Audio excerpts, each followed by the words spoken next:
My dear friends, my dear gods and my dear masters, thank you very much. ಪ್ರತಿ ದಿವಸ ನಾವು ಏನೇ ಒಂದು ವರ್ಗದಲ್ಲಿನೂ ಸಕ್ಸಸ್ ಅನ್ನೋದು ನೋಡಬೇಕು ಅಂದ್ರೆ ಕನ್ಸಿಸ್ಟೆನ್ಸಿ ಅನ್ನೋದು ಬಹಳ ಒಂದು ಇಂಪಾರ್ಟೆಂಟ್. ಕನ್ಸಿಸ್ಟೆನ್ಸಿ ಇಲ್ಲ ಅಂದ್ರೆ ಯಾವ ವಿಷಯದಲ್ಲಿನೂ ನಾವು ಲಾಂಗ್ ಟರ್ಮ್ಗೆ ಡೆವಲಪ್ ಆಗೋದು ಸಾಧ್ಯ ಇಲ್ಲ.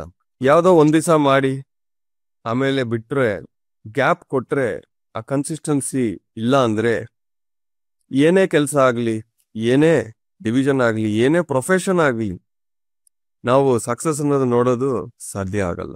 ಸಂಗೀತ ಆಗ್ಲಿ, ನಿಮ್ಮ ಕೆಲಸ ಆಗ್ಲಿ, ವ್ಯಾಪಾರ ಆಗ್ಲಿ, ಆಧ್ಯಾತ್ಮಿಕತೆ ಆಗ್ಲಿ, ಪ್ರತಿ ಒಂದಲ್ಲಿನೂ ಕನ್ಸಿಸ್ಟೆನ್ಸಿ ಅನ್ನೋದು ಬಹಳಷ್ಟು ಇಂಪಾರ್ಟೆಂಟ್. ಈ ಕನ್ಸಿಸ್ಟೆನ್ಸಿ ಬರಬೇಕು ಅಂದ್ರೆ ಒಂದು ಹ್ಯಾಬಿಟ್ಸ್ ಅನ್ನ ಕ್ರಿಯೇಟ್ ಮಾಡ್ಕೋಬೇಕು. ಏನೇ ಇದ್ರೂ ಇಲ್ಲ ಅಂದ್ರೂ ಡೈಲಿ ನಾವು ಮಲಗ್ತೀವಿ, ಡೈಲಿ ಊಟ ಮಾಡ್ತೀವಿ. ಅದಕ್ಕೆ ನಾವು ರೀಸನ್ಸೇ ಕೊಡಲ್ಲ. ಇವತ್ತು ನಾವು ಊಟ ಮಾಡಿಲ್ಲ, ಟೈಮೇ ಸಿಕ್ಕಿಲ್ಲ ಅಂತ ಯಾರೂ ಹೇಳಲ್ಲ. ಇವತ್ತು ನಾನು ಮಲಗಿಲ್ಲ, ನನಗೆ ಟೈಮ್ ಸಿಕ್ಕಿಲ್ಲ ಅಂತ ಯಾರೂ ಹೇಳಲ್ಲ. ಯಾರೇ ಬಂದ್ರೂ ಫಸ್ಟ್ ನಾನು ಕೇಳೋ ಒಂದೇ ಕ್ವಶನ್ ಏನಂದ್ರೆ, ಧ್ಯಾನ ಮಾಡ್ತಾ ಇದ್ದೀರಾ? ರೆಗ್ಯುಲರ್ ಆಗಿ ಮಾಡ್ತಾ ಇದ್ದೀರಾ? ಆಮೇಲೆ ನಾನು ಕೇಳೋದು ನಿಮ್ಮ ಫುಡ್ ಹ್ಯಾಬಿಟ್ಸ್ ಏನು ಅಂತ ಕೇಳ್ತೀನಿ. ತಸ್ಮಾತ್ ಅವರು ನಾನ್ ವೆಜಿಟೇರಿಯನ್ ಆಗಿದ್ರೆ ಒಂದು 40 ದಿವಸ ಅದನ್ನ ಬಿಟ್ಟು ಶಾಕಾಹಾರಿಯಾಗಿ ನೀವು ಧ್ಯಾನ ಮಾಡಿ ಅಂತ ಕೇಳ್ತೀನಿ.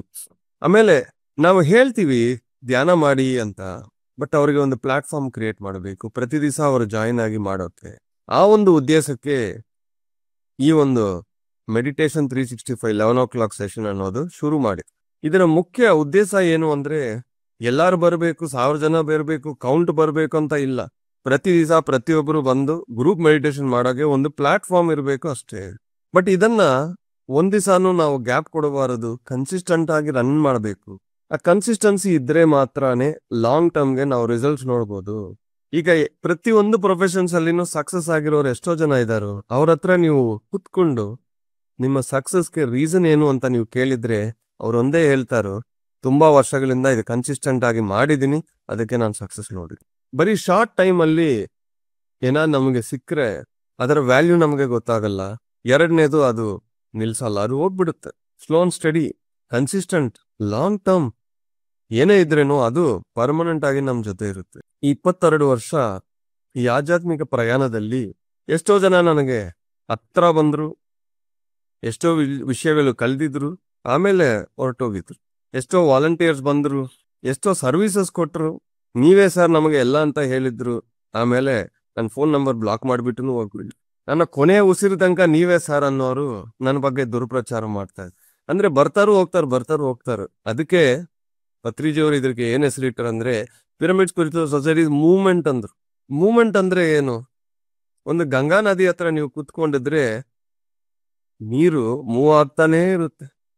ಆತರ ಎಷ್ಟೋ ಜನ ಬರ್ತಾರು, ಇರ್ತಾರು, ಹೋಗ್ತಾರು. ಯಾರಾದ್ ಬಂದ್ರೆ ಯಾಕೆ ಬಂದಿದ್ರಿ ಅಂತ ನಾನು ಕೇಳಲ್ಲ. ಯಾರಾದ್ ಹೋಗ್ತಿದ್ರೆ ಅವ್ರಿಗೆ ಫೋನ್ ಮಾಡಿ ಯಾಕೆ ಹೋಗಿದ್ರು ಅಂತ ನಾನು ಕೇಳಲ್ಲ. ನಾನು ಇಲ್ಲೇ ಇದ್ದೀನಿ, ನಾನು ಇದನ್ನೇ ಪ್ರಚಾರ ಮಾಡ್ತಾ ಇದ್ದೀನಿ.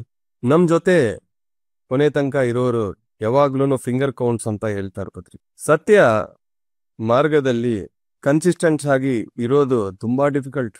ಮೊನ್ನೆ ಬುದ್ಧ ಪೌರ್ಣಮಿಯಲ್ಲಿ ಒಬ್ಬ ಯಂಗ್ಸ್ಟರ್ ನಾನು ಮೀಟ್ ಮಾಡಿದ್ದೀನಿ. 10 ವರ್ಷ ಮುಂಚೆ ತುಂಬಾ ಆಕ್ಟಿವ್ ಆಗಿ ಎಲ್ಲಾ ಸ್ಪಿರಿಚುವಲ್ ವರ್ಕ್ಸ್ ಮಾಡ್ತಾ ಇದ್ದಾನು. ಈಗ ಮದುವೆ ಆಯ್ತು, ಮಕ್ಕಳಾಗಿದ್ದಾರೆ. ಬರೀ ಪ್ರೋಗ್ರಾಮ್ಸ್ ಅಟೆಂಡ್ ಮಾಡಿ, ಊಟ ಮಾಡಿ, ಎಲ್ಲರಿಗೂ ಹಾಯ್ ಬಾಯ್ ಹೇಳಿ ಹೋಗ್ತಾ ಇರ್ತಾರೆ. ಈ ತರ ತುಂಬಾ ಜನ ಇದ್ದಾರೆ. ಏನಾಗಿದೆ ಅಂದ್ರೆ ಲೈಫ್ ಒಂದೇ ತರ ಇರಲ್ಲ. ನಾನು ಈ ಮೆಡಿಟೇಷನ್ ಬರೋ ಡೇ 1 ಡಿಸೈಡ್ ಮಾಡ್ಕೊಂಡಿದ್ದೀನಿ, ಎಂಥ ಪರಿಸ್ಥಿತಿಗಳು ಬಂದ್ರು, ಲೈಫಲ್ಲಿ ಎಂಥ ಸಿಚುವೇಶನ್ಸ್ ಬಂದ್ರು ನಾನು ಕೊನೆ ತನಕ ನನ್ನ ಸರ್ವಿಸಸ್ ಅಲ್ಲಿ ಕಾಂಪ್ರಮೈಸ್ ಇಲ್ಲ, ಕನ್ಸಿಸ್ಟೆಂಟ್ ಆಗಿ ನಾನು ಮಾಡ್ತಾನೆ ಇರ್ತೀನಿ ಅಂತ ನಾನು ಸಂಕಲ್ಪ ಇಟ್ಕೊಂಡಿದ್ದೀನಿ. ಬ್ಯಾಚುಲರ್ ಆಗಿ ನಾನು ಸ್ಟೂಡೆಂಟ್ ಆಗಿ ಮಾಡ್ತಾ ಇದ್ರೆ ನಿಮ್ಗೇನ್ ಬೇರೆ ಕೆಲಸ ಇಲ್ವಾ ಮಾತುಗಳು ಬಂದಿದೆ. ಎಲ್ಲಾ ಕೆಲಸಗಳು ಇದೆ, ಇದನ್ನು ಕೆಲಸನೇ ಅಂತ ಹೇಳಿದ್ರು. ಉದ್ಯೋಗ ಬಂದ್ರೆ ಇದೆಲ್ಲ ಮಾಡೋಕ್ ಆಗಲ್ಲ ಅಂದ್ರು, ಮಾಡಿ ತೋರಿಸಿದೀನಿ. ಮದುವೆ ಆದ್ಮೇಲೆ ಇದೆಲ್ಲ ಮಾಡೋಕ್ ಕಷ್ಟ ಅಂದ್ರೆ ಮಾಡಿ ತೋರಿಸಿದೀನಿ. ಮಕ್ಕಳಾದ್ಮೇಲೆ ತುಂಬಾ ಕಷ್ಟ ಅಂದ್ರು, ಅದನ್ನು ಮಾಡಿ ತೋರಿಸಿದೀನಿ. ಅವಾಗ ನೀವು ಜಾಬ್ ಮಾಡ್ತಾ ಈಗ ಬಿಸ್ನೆಸ್ ಮಾಡ್ತಾ ಇದ್ರೆ ಕಷ್ಟ ಅಂದ್ರು, ಅವಾಗನು ಮಾಡಿ ತೋರಿಸಿದೀನಿ. ಫಿನಾನ್ಷಿಯಲ್ ಆಗಿ ನಿಮ್ಗೆಲ್ಲ ಝೀರೋ ಆಗಿದ್ರೆ ಅವಾಗ ಕಷ್ಟ ಆಗುತ್ತೆ ಅಂದ್ರು, ಆ ಪರಿಸ್ಥಿತಿನೂ ಬಂದೆ, ಅವಾಗ್ನು ಮಾಡಿ ತೋರಿಸಿದೀನಿ. ಇನ್ನು ಮುಂದೆ ಎಷ್ಟು ಪರಿಸ್ಥಿತಿಗಳು ಬಂದ್ರು, ಯಾರು ಬಂದ್ರೂ ಯಾರು ಹೋಗಿದ್ರು ನನ್ನ ಕೆಲಸ ಸ್ಟಾಪ್ ಆಗಲ್ಲ. ಯಾಕೆ ಅಂದ್ರೆ ನಾನು ಹುಟ್ಟಿರೋದು ಇದಕ್ಕೆ. ನಾನು ಹುಟ್ಟಿರೋ ಕೆಲಸ ನಾನು ಮಾಡ್ಬೇಕು ಅಂದ್ರೆ ಯಾರ ಪರ್ಮಿಷನ್ ಬೇಕು, ಯಾರಿಗೂ ಭಯ ಪಡ್ಬೇಕು, ಯಾರಾದ್ರು ಬಂದ್ರೇನೆ ಮಾಡ್ಬೇಕು ಅಂತ ಇದೆಯಾ? ಇಂಟ್ಯೂಷನ್ ಅದನ್ನ ಡೆವಲಪ್ ಮಾಡ್ಕೋಬೇಕು. ಪ್ರತಿಯೊಬ್ಬರನ್ನು ಥರ್ಡ್ ಐ ಡೆವಲಪ್ ಮಾಡ್ಕೋಬೇಕು. ಥರ್ಡ್ ಐ ಅಂದ್ರೆ ವಿಷನ್ಸ್ ಒಂದು ಇಲ್ಲ, ನಾನು ಯಾವಾಗ್ಲೂ ಹೇಳ್ತೀನಿ, ನಿಮ್ಗೆ ಇಂಟ್ಯೂಷನ್ ಪವರ್ ಪ್ರತಿಯೊಬ್ಬರಿಗೆ ನ್ಯಾಚುರಲ್ ಆಗಿದೆ, ಅದನ್ನ ಡೆವಲಪ್ ಮಾಡ್ಕೊಳ್ಳಿ. ಅದು ಥರ್ಡ್ ಐ. ನಿಮ್ಮ ಪರ್ಪಸ್ ಒಂದ್ಸತಿ ಅರ್ಥ ಆಗಿದ್ರೆ ಕನ್ಸಿಸ್ಟೆಂಟ್ ಆಗಿ ಮಾಡ್ತಾ ಹೋಗಿ. ಕನ್ಸಿಸ್ಟೆನ್ಸಿ ಇಲ್ಲ ಅಂದ್ರೆ, ಲಾಂಗ್ ಟರ್ಮ್ಗೆ ಏನಿಲ್ಲ ಅಂದ್ರೆ ನೀ ಏನು ಮಾಡೋಕೆ ಸಾಧ್ಯ ಇರಲ್ಲ. ನಾನು ಏನೇ ಒಂದು ಪ್ರಾಜೆಕ್ಟ್ ಶುರು ಮಾಡಿದ್ರೆ ಮಿನಿಮಮ್ ಇದು 10 ವರ್ಷ ಮಾಡಬೇಕು ಅಂತಾನೆ ಸ್ಟಾರ್ಟ್ ಮಾಡಿ, ಇಲ್ಲಾಂದ್ರೆ ನಾನು ಮಾಡಲ್ಲ. ಈಗ ಸಂಗೀತ ಶುರು ಮಾಡಿದೀನಿ, ಒಂದೇ ಇದು ನಾನು ನುಡಿಸ್ಬೇಕು, ಎಲ್ಲರೂ ಧ್ಯಾನಕ್ಕೆ ಕುತ್ಕೋಬೇಕು. ಇದಕ್ಕೆ ಎಷ್ಟು ವರ್ಷ, ಒಂದು 10 ವರ್ಷ 20 ವರ್ಷ ನುಡಿಸ್ಬೇಕು ಅಂತ ಒಂದು ಸಂಕಲ್ಪದಿಂದ ಮಾಡಿ ಜ್ಞಾನ ಪ್ರಚಾರ ಮಾಡಬೇಕು. ಕೊನೆ ಶ್ವಾಸ ತನಕ ನಾನಿದು ಪ್ರಚಾರ ಮಾಡ್ತೀನಂತ ಒಂದು ಕನ್ಸಿಸ್ಟೆನ್ಸಿ ಲಾಂಗ್ ಟರ್ಮ್ ನೋಡೇ ನಾನು ಮಾಡಿದ್ದೆ. ಇವತ್ತು ನಮ್ಮ ಸೆಷನ್ ನಂಬರ್ ನೀವು ನೋಡಿದ್ರೆ 632. US ಇಂದ ಸಂಪತ್ ಅಂತ ಒಬ್ಬ ಸ್ಪಿರಿಚುವಲ್ ಫ್ರೆಂಡ್ ಬಂದು ಒಂದ್ಸತಿ ಏನೋ ಮೆಸೇಜಸ್ ಏನೋ ನಂಬರ್ ನೋಡಿ 600, ಓ ಮೈ ಗಾಡ್ ಅಂತ. ಅಷ್ಟು ಡೇಸ್ ಕನ್ಸಿಸ್ಟೆಂಟ್ ಆಗಿ ಮಾಡ್ತಾ ಇದೀರ ಅಂದ್ರೆ ಮಾಡ್ಲೇಬೇಕು, ಇದೇನು ಕಷ್ಟ ಇಲ್ಲ. ಬಟ್ ಏನಂದ್ರೆ ಕಮಿಟ್ಮೆಂಟ್. ಆ ಕಮಿಟ್ಮೆಂಟ್ ಇದ್ರೇನೆ ಲಾಂಗ್ ಟರ್ಮ್ಗೆ ನಾವು ಏನು ಬೇಕಂದ್ರೂ ಸಾಧಿಸ್. 1 ದಿವಸ 2 ದಿವಸ ಮಾಡಿ, 1 ವರ್ಷ ಮಾಡಿ, 6 ತಿಂಗಳು ಮಾಡಿ, 3 ತಿಂಗಳು ಮಾಡಿ, ನೀವು ಬಿಟ್ರೆ ನೀವು ಎಲ್ಲಿ ಬಿಡ್ತಿರೋ ಅಲ್ಲೇ ನಿಲ್ತ್ಕೊಳ್ಳುತ್ತೆ, ಅದು ಪ್ರೋಗ್ರೆಸ್ ಆಗಲ್ಲ. ನಿಮಗೆ ನೀವು ಕಮಿಟ್ ಆಗ್ಬೇಕು.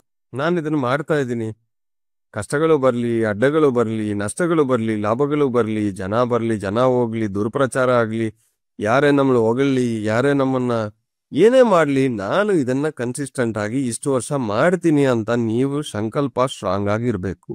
ಅದು ಇಲ್ಲ ಅಂದ್ರೆ ಇದು ಒಂದು ಟೆಂಪರರಿ ಅಷ್ಟೇ. ಕೆಲವೊಂದ್ ದಿವಸ ನೀವು ಅದನ್ನ ಎಂಜಾಯ್ ಮಾಡ್ತೀವಿ, ಆಮೇಲೆ ಅದನ್ನ ಬಿಟ್ಟು ಕನ್ಸಿಸ್ಟೆನ್ಸಿ ಅದು ಬರಬೇಕು ಅಂದ್ರೆ ಇದು ಹ್ಯಾಬಿಟ್ ಆಗ್ಬೇಕು. ಏನೇ ಒಂದು ವಿಷಯದಲ್ಲಿ ನಾವು ಸಕ್ಸಸ್ ಆಗ್ಬೇಕಂದ್ರೆ ಒಂದು ಹ್ಯಾಬಿಟ್ ಆಗಿ ಕ್ರಿಯೇಟ್ ಮಾಡ್ಕೋಬೇಕು.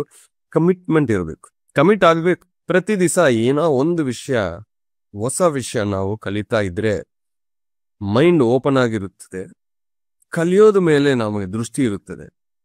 ಅದು ಇಲ್ಲ ಅಂದ್ರೆ ಬರೀ ಕಂಪ್ಲೇಂಟ್ಸ್, ನೆಗೆಟಿವಿಟಿ, ಗಾಸಿಪ್ಸ್ ಮೇಲೆ ಹೋಗುತ್ತೆ. Thank you very much my dear friends.